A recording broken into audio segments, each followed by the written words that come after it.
maatjies, is julle gereed om die tweede lettertjie in die alfabet te leer?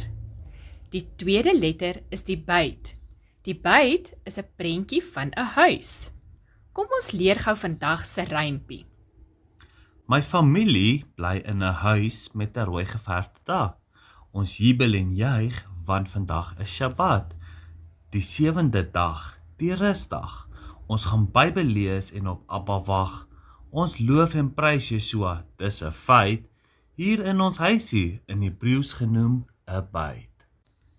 Maatjies, kom ons onthou byt as 'n prentjie van 'n huis.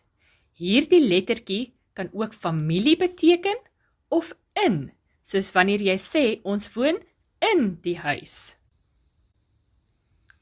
Ons gaan sommer vandag 'n woordjie ook leer. Is julle gereed? So julle, hierdie byt is 'n baie interessante letter, want hierdie letter kan gesê word as 'n byt met 'n b klank of wyd met 'n f klank.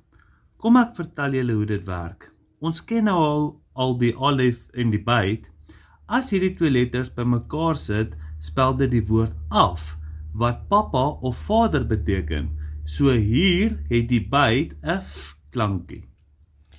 Sjoei, nou word julle dan baie slim, maatjies. Vra vir mamma of pappa om jou te help om hierdie lettertjie byt te probeer skryf. Kom ons kyk gou word dit gedoen.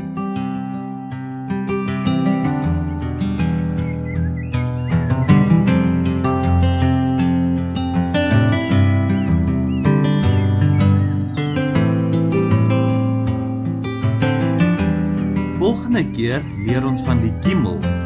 Shalom! Shalom!